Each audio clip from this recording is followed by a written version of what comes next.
j'espère que vous allez bien. Je vous prends pour débuter un nouveau vlog. On est vendredi 20 décembre et je suis désolée d'avance pour cette tête, mais je n'ai pas pu vous prendre avant pour la simple et bonne raison que j'ai la grippe. Je pense que ça se voit et que ça s'entend, mais j'ai quand même plein de choses à vous dire. Je vous montre ma tête qui n'est pas très radieuse, mais sachez que c'était pire les jours précédents. Ça commence petit à petit à aller un peu mieux. En même temps, ça fait 4 jours que je suis littéralement au bout du rouleau avec de la fièvre et voilà, enfin une grippe finalement. Je vous prends parce que donc j'ai pas mal d'updates lecture à vous faire. Je suis en vacances ce soir et je vais partir passer quelques jours en Dordogne à partir de lundi. Donc en fait je voulais vous prendre tout simplement avant de partir parce que je ne vais pas emmener les livres avec moi. J'ai pas mal avancé dans mes lectures, enfin pas mal, c'est un bien grand mot, mais j'ai quand même lu 4 livres qui ne sont pas tous des romans. C'est la nouveauté de la semaine. Donc quand même on va essayer de commencer dans l'ordre. Je crois que je vous avais parlé du coup de ma lecture de Je passe Noël en Laponie de Natacha Pilorge en vous disant que je savais pas si j'allais continuer parce que je trouvais pas un grand intérêt à cette histoire. Et ben en fait j'ai terminé, enfin non, je n'ai pas terminé. Je crois que j'ai dû m'arrêter à 50 pages de la fin, quelque chose comme ça. Parce qu'en fait c'est très rare, mais cette lecture a été assez insupportable pour moi. Pas vraiment au niveau des clichés de Noël, parce qu'en fait c'est ce qu'on cherche quand on lit une comédie de Noël, mais pour le style en fait, pour l'histoire, je vous relis brièvement la quatrième, enfin non, je vais vous la décrire. En fait, on suit deux personnes, Léonard et Isaline, qui appartiennent à la même bande d'amis d'enfance.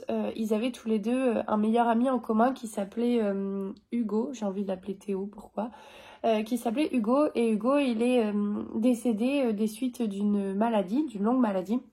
Et en fait, quand il est décédé, il a écrit une lettre à Léonard, qui était son meilleur ami, en lui disant je sais qu'Isaline va très mal vivre ma disparition. Mon dernier vœu, c'est que tu prennes soin d'elle et que tu lui fasses vivre le plus merveilleux des Noëls en l'emmenant en Laponie, ce qui est son rêve.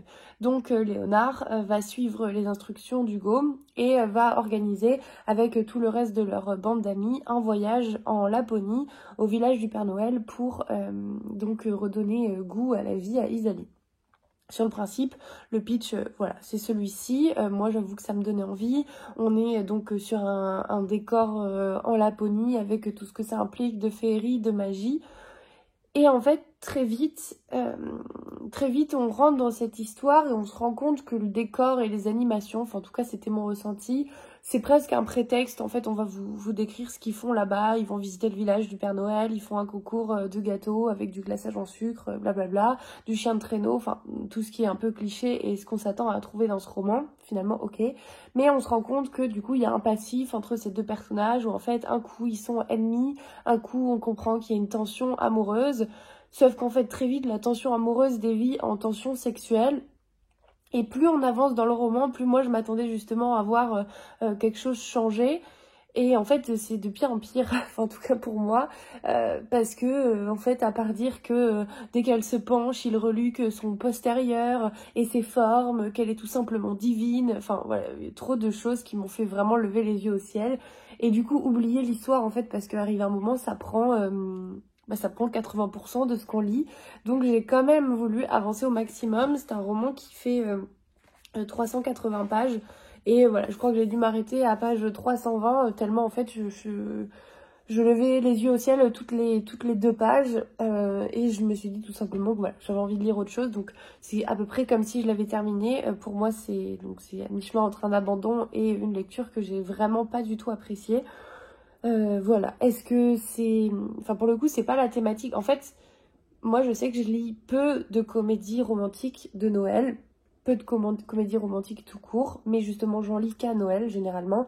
Et je prends en référence les histoires de Karen Ponte, les histoires de Clarissa Barr. Et là, en fait, pour moi, on n'est pas du tout là-dedans. J'avoue que je m'attendais un peu à trouver ça. Il y a aussi Sophie Jomain, enfin voilà, j'en ai lu quand même quelques-unes. Et on est toujours sur des histoires, voilà, je trouve plutôt... Enfin, c'est pas que c'est pas construit, mais sur des histoires où il y a plusieurs sujets. Et la romance en occupe un pan. Mais il y a d'autres histoires dans l'histoire et en fait parallèlement on suit une romance qui forcément se termine bien parce que c'est une comédie de Noël.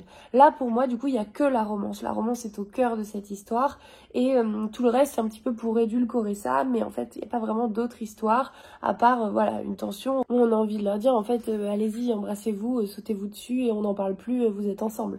Là en fait ça traîne un peu en longueur et puis au bout d'un moment moi ça m'énerve en fait. Donc ça plus voilà les scènes en fait c'est pas tant des scènes sexuelles mais on dirait qu'il y a que ça en fait. Enfin pour le coup la relation entre les deux personnages ils partagent des choses mais c'est pas non plus waouh. On a l'impression qu'il y a vraiment que quand je le regarde je me mords la lèvre et lui il la voit se mordre la lèvre et oh là là ça déclenche en moi des pulsions. Enfin franchement voilà pour moi pas grand intérêt. Donc voilà, si jamais vous l'avez lu ou que vous êtes en train de le lire, je suis preneuse de vos retours parce que moi j'ai pas du tout passé un bon moment. Et donc j'ai totalement changé de registre à la suite de ça. C'est rare, je pense que vous me connaissez, que je sois aussi critique envers un roman, mais ça a été vraiment compliqué comme lecture. Et c'est rare aussi que du coup j'ai des déceptions à ce point-là. Souvent j'aime quand même globalement mes lectures et je les choisis plutôt bien je pense parce que je connais mes goûts, je sais ce que j'aime, je sais ce que je n'aime pas, je sais ce que j'aime moins, ce que je veux et ce que je ne veux pas dans une lecture. Là j'avoue que j'avais pas du tout vu arriver ce côté justement voilà sexuel là-dedans, avec lequel je suis pas très à l'aise dans les romans que je lis. Donc voilà tout simplement. Donc en parallèle on va faire dans l'ordre. J'ai terminé Le Roi du Silence de Claire Favon que j'avais pris en audio sur Nextory. Je vous en avais parlé, je crois, dans le dernier vlog. Et tout simplement, j'ai adoré. J'ai adoré, même si cette histoire, elle est horrible. Elle est très dure. Le personnage, enfin les personnages que l'on suit, c'est révoltant.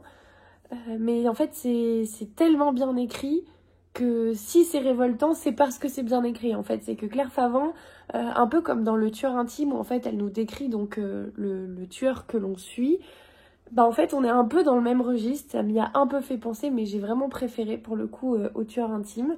On suit donc, je vous relis la 4e de couve parce que encore une fois je sais pas si c'est très frais dans votre tête et dans la mienne surtout. Il y a Alex, orphelin de mère et fils de flic. Et puis il y a Jules, élevé par une femme seule auprès de sa sœur handicapée. Deux cousins unis par un lourd secret. À moins de 15 ans, ils portent 2 morts sur la conscience. Celle d'une jeune conductrice et de son bébé. Un coupable, Jules. Mais parce qu'il l'a bêtement poussé à commettre l'irréparable, Alex s'est mis en tête de le protéger. Alors quand 2 ans plus tard, au cours d'une soirée alcoolisée, les 2 garçons se retrouvent avec le cadavre d'une camarade de lycée sur les bras, c'est au père d'Alex de faire disparaître les preuves. Une décision qui lui coûtera cher. Dans cette trajectoire inéluctable vers le crime, un nouveau drame survient et l'un des 2 cousins est envoyé en prison. Qu'est-ce qui pousse ce gamin à se laisser accuser en préférant le silence? C'est ce que va tenter d'éclaircir la capitaine de police Corinne Amboise, bien déterminée à mener ce qui se révélera une suffocante chasse à l'homme. Et en fait, franchement, ce thriller, pour moi, il coche toutes les cases du parfait thriller où dès le début on est dans cette histoire, mais ça c'est un petit peu la spécialité de Claire Favant. Dès le début on rentre dans l'histoire, on rencontre les personnages, on sent qu'il y a une tension. Petit à petit on a du coup la capitaine de police qui rentre en scène et pour elle aussi en fait c'est très compliqué parce que elle a une vie personnelle plutôt complexe, qui est un poids pour elle, qui est un poids pour ses collègues. Je suis désolée, je fais des pauses pour me moucher et boire de l'eau, ça me coûte de vous parler. Et donc voilà, Corinne Amboise, cette capitaine, elle a aussi une vie très complexe. Et en fait, on se retrouve un peu avec cette histoire des cousins qui gravitent du coup séparément. Et cette capitaine de police qui se retrouve au milieu de tout ça à vouloir résoudre cette enquête qui a des pistes qui sont plutôt les bonnes mais qui n'est absolument pas suivie par ses collègues ni par sa hiérarchie. Et voilà. Et donc en fait il n'y a aucun temps mort, c'est très très bien écrit, c'est très rythmé, c'est révoltant tout simplement et ça fonctionne super bien. Donc c'était une excellente lecture, encore une fois signée Claire Favant et je suis ravie de l'avoir découvert. Donc grand merci, je crois que c'est Alizé qui me l'avait offert. En tout cas, c'est sûr, c'est Alizé ou c'est Matou, mais je crois que c'est Alizé celui-ci. Voilà, parce que j'ai le petit autocollant Nola. Et puis je savais que de toute façon c'était l'une des deux. Donc une très bonne lecture que je vous recommande si vous ne l'avez pas encore lu. À la suite de ça, donc ça c'était mes lectures du week-end dernier et du début de la semaine. Ensuite j'ai commencé à être malade et là j'avoue que c'était beaucoup plus exigeant pour moi de lire. Donc je me suis tournée vers un manga qui est donc vous savez, je pense que je lis très peu de mangas. Il y a 2 sagas que je lis, La Petite Faiseuse de Livres et Les Carnets de l'Apothicaire. Et donc j'ai lu le tome 2 de La Petite Faiseuse de Livres. Je pense d'ailleurs que je vais m'arrêter ici parce que j'ai bien aimé ma lecture, mais j'ai trouvé que c'était très enfantin. En fait, on suit une petite fille qui s'appelle Maine. Et Maine, en fait, elle va se réveiller un beau jour dans un autre corps. Elle s'est réincarnée. On ne sait pas vraiment quelle était sa vie d'avant, mais elle s'est réincarnée et elle s'est réincarnée en une petite fille qui est très chétive, qui est très fébrile, qui attrape la moindre maladie dès qu'elle sort de chez elle ou qu'elle marche 1 kilomètre par exemple. Et donc ça c'est une première difficulté. Et à la fois Maine, donc elle était amoureuse des livres et elle adorait lire, elle adorait les livres tout simplement. Et en fait le monde dans lequel elle se réincarne, elle se rend compte que les livres n'existent pas. Et donc elle va vouloir les créer et les inventer. Et donc on la suit dans cette quête pour justement créer ce qui ressemble à des livres. Là où forcément voilà, elle se heurte à plein de barrières, celle déjà de sa condition physique et sa condition de santé, et également le fait qu'il faut aller trouver des ressources, que le papier coûte très cher, donc il faut qu'elle trouve d'autres alternatives. Et en vrai c'est un manga tout doux et tout mignon, mais qui du coup est très enfantin en fait. On se retrouve avec une toute petite fille qui va avoir voilà, des réactions parfois pour moi pas totalement cohérentes avec son âge. En fait on dirait une adulte dans un corps d'enfant. Vous allez me dire c'est normal si elle s'est réincarnée, mais voilà, donc un moment tout doux. Puis c'est un manga, ça se lit vite et tout simplement j'ai passé un bon moment, mais je pense que je ne poursuivrai pas cette saga. J'avais déjà lu le tome 1, là c'est le tome 2, je pense que je vais m'arrêter ici. De toute façon je n'avais que ces 2 tomes là dans ma palle et voilà. Donc ça c'était mon avant-dernière lecture. Et sinon en début de semaine, je sais plus, non dimanche dernier, je suis allée en librairie avec monsieur et j'ai craqué pour quelque chose que je ne lis pas normalement, enfin en tout cas un format que je ne lis pas du tout normalement. Et donc, je ne sais plus trop comment, mais j'avais regardé un des carnets de bord d'Estelle dans lequel elle présentait donc les BD Agatha Christie qu'elle lit et qu'elle collectionne. Et je sais pas pourquoi, j'avais déjà vu des carnets de bord où elle en parlait, mais jusqu'ici, ça n'avait jamais éveillé ma curiosité. Et là, pour le coup, ça l'a piqué. Et donc, en fait, dimanche, quand on allait se balader à Cultura, j'ai regardé s'ils avaient des BD d'Agatha Christie. Ils en avaient pas beaucoup, ils en avaient 3. Et du coup, j'en ai pris 2. Il n'y avait pas vraiment celle que je voulais. Je voulais normalement le Noël d'Hercule Poirot, puisque je venais de le lire en version roman tout simplement. Et du coup j'ai pris donc le Crime d'Halloween, hop, et Drame en 3 actes. Donc le Crime d'Halloween je l'ai lu et en fait j'ai tout simplement adoré. Je vous montre un peu les planches. Déjà c'est l'ouverture du livre, hop, je sais pas si vous verrez très bien. Donc ça c'est un exemple de planche.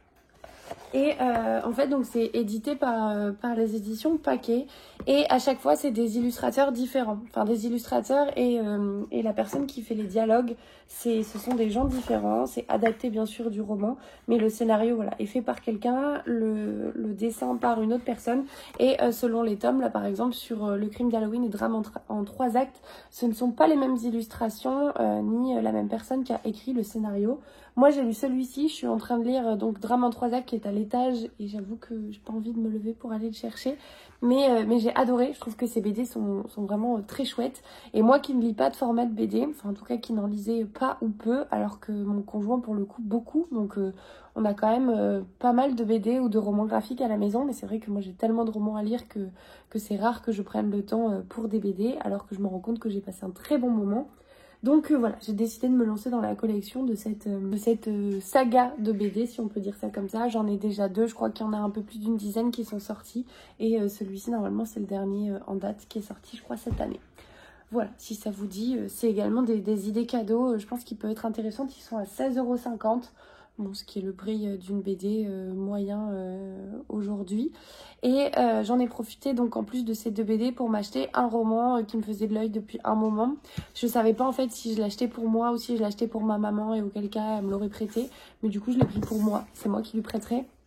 J'ai acheté le dernier roman de Marc Lévy, La librairie des rêves interdits. Marc Lévy, donc c'est un roman, je pense comme beaucoup que je ne... C'est un auteur, pardon, comme beaucoup que je ne lis plus vraiment aujourd'hui.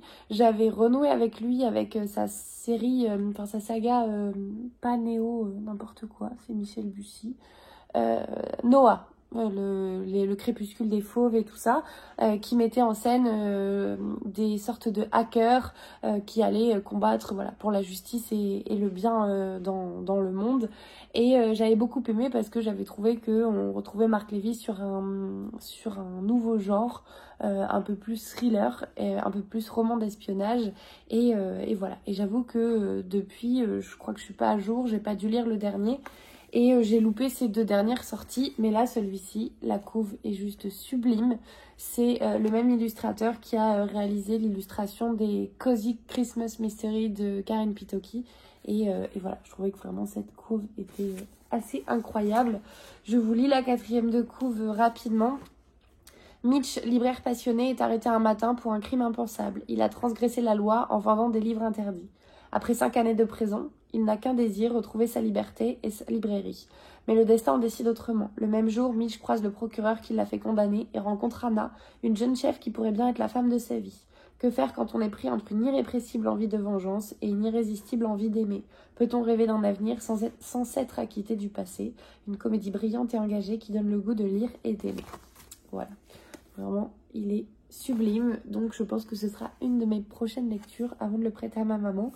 Parce que là, pour le coup, je me suis totalement fait avoir par l'objet livre. Et sinon, dernière chose, là pour le coup, c'est pas non plus une lecture comme les autres. Hier soir, mon conjoint est rentré avec une surprise. Dans la même veine, en fait, il est tellement content que je me mette à lire des BD et des romans graphiques que du coup, il m'a offert Bobigny 1972, donc aux éditions Glénat, qui retrace en fait l'histoire du procès. Je sais pas s'il y a une 4e du coup.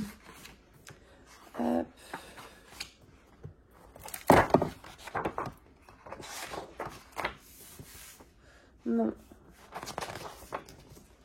Qui retrace en fait comment dire, les prémices du combat pour l'avortement et notamment le procès auquel a pris part Gisèle Halimi, qui depuis est une grande figure justement de cette lutte. Et voilà, donc en BD, moi j'avoue que c'est un sujet, je connais dans les grandes lignes, mais je maîtrise pas parfaitement. Et donc je pense que ça va me plaire. Je suis trop contente. Pour le coup, c'est une BD quand même. Voilà les planches intérieures. Mais il y a quand même des aspects... Voilà. Donc c'est plutôt un gros livre, hein. Il fait 200 pages. C'est quand même pas mal pour une BD. Mais il a l'air très chouette. Donc je pense que ce sera pareil une de mes prochaines lectures. Et j'espère que du coup je pourrai vous en parler. Enfin je pense que je pourrai vous en parler au moment où je le lirai. Du coup je suis trop contente. J'adore ce genre de cadeau. Voilà, je m'arrête ici pour aujourd'hui. Je sais pas du tout quand est-ce que je vous reprendrai. Je vais faire de mon mieux. Dans tous les cas, je sais d'ores et déjà qu'il n'y aura pas de vlog ce dimanche. Et je crois d'ailleurs que je vous l'ai dit sur Instagram. Mais je ferai en sorte, si je peux, si je suis en état, si j'ai le temps de filmer également, et si j'ai des choses à vous dire tout simplement, de vous en faire un la semaine d'après. Voilà, donc en attendant, je vais tâcher de prendre un peu soin de moi et je vous dis à plus tard.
Hello, j'espère que vous allez bien. On est jeudi 26 décembre et je vous reprends enfin après quelques jours. Les fêtes de Noël sont passées. J'espère que vous avez passé de très belles fêtes entourées de vos proches, de vos familles, de vos amis, que vous avez passé de bons moments et que vous terminez l'année de la meilleure manière qu'il soit. Moi de mon côté, c'était une très chouette période. Je suis encore en vacances pour quasiment 2 semaines, pour on va dire 10 jours. J'en profite, pour l'instant je suis chez mes parents car monsieur travaille et donc est rentré à Bordeaux. Et j'en profitais donc pour vous parler un petit peu de mes lectures. Je sais plus du tout où est-ce que je m'en étais arrêtée, quel livre je vous avais présenté. Mais donc j'étais dans plusieurs lectures. J'ai terminé un Highlander sous le sapin, donc du coup je l'ai pas avec moi, je vous mettrai la couverture ici. Et franchement j'ai beaucoup aimé cette histoire. On est sur une romance, clairement tout ce qu'il y a de plus cliché dès le début, on sait déjà comment ça va se terminer, mais c'est clairement ce que je cherchais. Pour le coup, par rapport à la dernière comédie de Noël dont je vous avais parlé, enfin la dernière romance de Noël, qui était Qui là je passe Noël en Laponie, où pour le coup j'avais pas du tout aimé et voilà, je n'ai pas accroché. Là on était vraiment dans ce que j'aimais, c'est-à-dire un cliché entre donc une jeune fille qui s'appelle Romy et qui va arriver après une désillusion amoureuse, après une rupture. Elle va arriver en Écosse, c'est un voyage que sa famille lui a offert, qu'elle voulait faire depuis très longtemps, et en arrivant en Écosse elle va tomber sur un Highlander, clairement le stéréotype, tout ce que vous imaginez dans la série Outlander. Et en fait elle va donc rencontrer cette personne. De suite il n'y a pas beaucoup de suspense, mais il y a une attirance entre les deux et va s'en suivre voilà, plusieurs histoires dans l'histoire. Je ne vous dis pas comment ça se termine, mais je pense que vous l'aurez compris. Mais c'est quand même, voilà, ça se lit très bien, c'est tout doux. On a la magie de Noël, on a l'Écosse, on a tout ce que j'aime et tout ce qui va clairement avec ce style d'histoire. Donc voilà, j'ai passé un bon moment, ça se lisait très bien et clairement c'était très agréable de lire ça dans un temps de Noël. Donc pour vous parler de ma lecture en cours, alors pour l'instant j'ai repris Petit meurtre, non pas du tout, Meurtre sur le Christmas Express, je crois que c'est ça, de Alexandra Benedict, que j'ai donc sur ma Kobo, qui est pas avec moi, que j'ai pris sur ma Kobo, que j'ai donc en papier à la maison aux éditions Charleston. Pareil, j'essaierai de vous mettre la couverture ici, si j'y pense encore une fois. Et voilà, je suis revenue dans cette histoire, j'avance pas très vite parce qu'en ce moment j'ai découvert, je me suis découvert une nouvelle passion pour les BD et pour les BD Agatha Christie. Je crois que je vous en avais parlé, pareil je sais plus en fait ce que je vous ai présenté ou pas. Toujours est-il que j'avais commandé donc... Il n'y avait pas à Bordeaux en fait, ni chez Mola, ni au Cultura à Bègle où je vais, celui que je voulais lire absolument. Et il se trouve que j'avais regardé et à l'espace culturel à côté de chez mes parents, donc dans la galerie de Leclerc, en l'occurrence ils l'avaient, donc je l'avais commandé, je suis allée le chercher lundi et j'ai récupéré le Noël d'Hercule Poirot. Donc version BD éditée chez Paquet. J'ai lu la moitié. Après je connais l'histoire parce que je l'ai lu assez récemment. Mais je trouve qu'en BD ça a vraiment un autre charme en fait. Voilà, pour vous montrer un exemple de planche. Ça a un autre charme, même si je connais l'histoire, etc. Je trouve que voilà, ça se lit totalement différemment. Et cette BD est trop belle. Vu que je suis arrivée donc dans ma collection, j'en ai profité aujourd'hui. J'y suis retournée cette fois-ci avec ma maman et j'en ai trouvé 2. Donc j'ai pris Miss Marple, un cadavre dans la bibliothèque. Hop, je vous montre pareil les planches intérieures. Voilà, les illustrations pour le coup sont sobres, mais assez chouettes de celui-ci. Et pour le coup, là je n'ai pas lu l'histoire. Donc voilà, ce serait une découverte en plus de ça. Le cadavre étranglé d'une femme inconnue est découvert au petit matin sur le tapis de la bibliothèque de la demeure du colonel Arthur Bantry et de son épouse Dorothy. Celle-ci fait immédiatement appel au bon sens de son amie Jane Marple pour dénouer un écheveau encore plus compliqué qu'il n'y paraît au premier abord. Un cadavre dans la bibliothèque est la seconde aventure de ce personnage atypique, sorte de détective de salon de thé, qui vit à Sainte-Marie-Med, village imaginaire de la campagne anglaise. Une de ses maximes favorites dit que la nature humaine est partout la même. Voilà, donc celui-ci, et j'ai pris le classique Ils étaient 10. Alors pour Ils étaient 10, je suis pas très fan. Non, pardon, celui-ci j'aimais bien les illustrations. C'est le Crime de l'Orient Express où j'étais pas très fan des illustrations, mais bon, je pense que je finirai quand même par l'acheter pour compléter ma collection. Celui-ci, il est un peu plus dense. Il fait 80 pages, là où les autres, en moyenne, jusqu'ici, faisaient une 60aine de pages. Et donc voilà, Ils étaient 10. Je pense que voilà, tout le monde connaît l'histoire. Mais j'ai hâte de le relire en version BD. Donc je complète petit à petit ma collection. J'en ai partout. Voilà pour mes achats, pour mes cadeaux de Noël. Eh bien, comme chaque année, on ne m'offre pas ou peu de livres parce que déjà dans cette année, j'en avais mis très peu sur ma liste. C'est vrai que j'ai tendance à me faire plaisir en fait quand je vois des sorties qui me tentent, à me les acheter, à pas nécessairement attendre Noël. Et là en fait il n'y en avait qu'un seul que je n'avais pas reçu des éditions Verso, donc je l'avais mis sur ma liste en me disant eh bien si je le reçois à Noël tant mieux, et puis sinon j'avais vu avec Benoît et puis voilà, et donc je l'ai eu. Il s'agit du tome 2 des aventures de Tante Dimity. On est sur le secret de Tante Dimity. Et donc, c'est mes parents qui m'ont offert ce tome 2. Il y a même le marque-page qui va avec. Et voilà. Donc, je vous lis la 4e de couve, même si c'est en tome 2. Grâce à Tante Dimity, la vie de Laurie Shepherd a pris des allures de conte de fées, enfin en apparence. Les projets de Laurie de passer une seconde lune de miel dans les Cotswolds viennent de tomber à l'eau et elle se retrouve à voyager avec son beau-père plutôt qu'avec son mari. Alors quand le vieil homme disparaît en laissant derrière lui une note bien mystérieuse, c'est à Laurie de se lancer à sa recherche. Or, même guidée par le fantôme de Tante Dimity, un périple en voiture à travers toute l'Angleterre est loin d'être une mince affaire, encore moins lorsque Laurie exhume un sombre secret de famille. Voilà, qui me tente trop, je suis trop contente. J'avais beaucoup aimé le tome 1, donc je me plongerai avec beaucoup de plaisir dans ce tome 2. Je tousse encore pas mal, je suis pas tout à fait guérie, j'ai quand même encore un petit peu le nez bouché.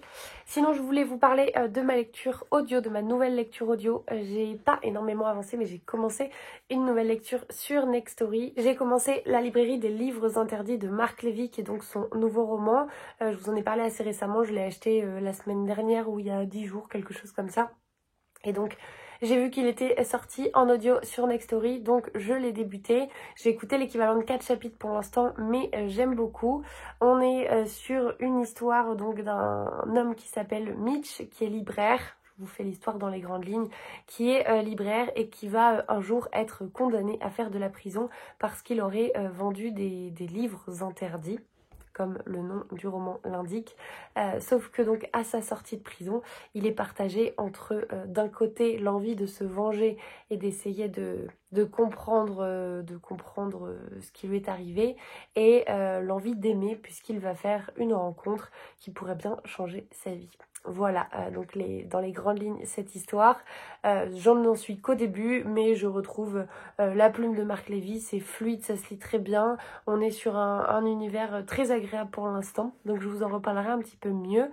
J'ai hésité parce qu'il y avait plein de nouvelles sorties sur Nextory qui me tentaient, mais voilà, celle-ci est quand même très récente, il est sorti il y a peu de temps, et puis j'avais envie de le lire assez rapidement. Une période de vacances, c'est top pour écouter des livres audio pendant que je fais autre chose, pendant que je cuisine, pendant que je fais un peu de ménage, ou même tout simplement que je prends mon temps pour écouter. Ça fait du bien aussi, et voilà. Donc bien sûr, comme toujours, vous l'aurez compris, cette vidéo est en collaboration avec Nextory. Si vous souhaitez tester l'application, vous avez comme toujours 45 jours offerts avec le forfait donc de base, et puis à l'issue de ces 45 jours, si vous souhaitez continuer donc votre abonnement, là vous pourrez choisir quelle formule vous prenez, si vous prenez la formule 15 heures, la formule 30 heures, la formule 50 heures, enfin bref, voilà, il y a pas mal de choix, assez je pense pour contenter tous les appétits livresques. Et pour le coup, 50 heures, donc l'abonnement famille est vraiment... il faut vraiment y aller pour tout utiliser. Donc voilà, je trouve que c'est très bien conçu. Encore une fois, je ne vais pas revenir en détail dessus, mais c'est une application qui fonctionne avec des heures d'écoute et non avec des crédits, ce qui peut être pas mal pour écouter en fait des livres qui vont être par exemple plutôt courts. Au lieu d'utiliser un crédit par livre, et ben en fait avec vos 15 heures, vous pouvez peut-être écouter 2 livres, là où sur d'autres plateformes, vous pourrez n'en écouter qu'un seul. Donc voilà, et puis bien sûr la diversité des formats, puisque vous n'avez pas que des livres audio, vous avez avez des e-books, vous avez des podcasts, des magazines, des titres de presse, pas mal de choses. Et voilà, donc si vous souhaitez tester l'application, sachez qu'avec le lien que je vous mets dans la barre d'infos de cette vidéo, comme d'habitude, vous avez donc 45 jours offerts. De mon côté, je m'arrête ici pour l'instant. Je pense que je vous reprendrai peut-être dans le week-end ou un petit peu plus tard dans la semaine pour vous parler de mes lectures tout simplement. Demain, à mon avis, je serai en vadrouille. On risque d'aller se balader un petit peu justement du côté de Monpazier. Alors j'essaierai de vous faire des plans. Et Monpazier, pourquoi je vous en parle? Parce que c'était là que se passait Le Sourire au livre, qui est donc le roman de Cynthia Kafka que j'ai lu il y a quelques mois, je pense, en septembre, quelque chose comme ça, septembre-octobre, juste après notre séjour dans les cabanes, dans les arbres. Et donc c'était assez drôle parce qu'il y avait un clin d'œil. C'est un roman donc, qui se passe en Dordogne, qui se passe à Monpazier. Et donc la Dordogne, et en l'occurrence Monpazier, c'est pas très loin de chez moi. Donc nous y serons demain. Et voilà, j'essaierai de regarder si je vois les lieux qui sont décrits par Cynthia Kafka dans ce roman. Et auquel cas, j'essaierai de vous les mettre, enfin en tout cas de les filmer pour pouvoir vous les montrer dans ce vlog. Voilà, je vous dis à plus tard.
Thank you.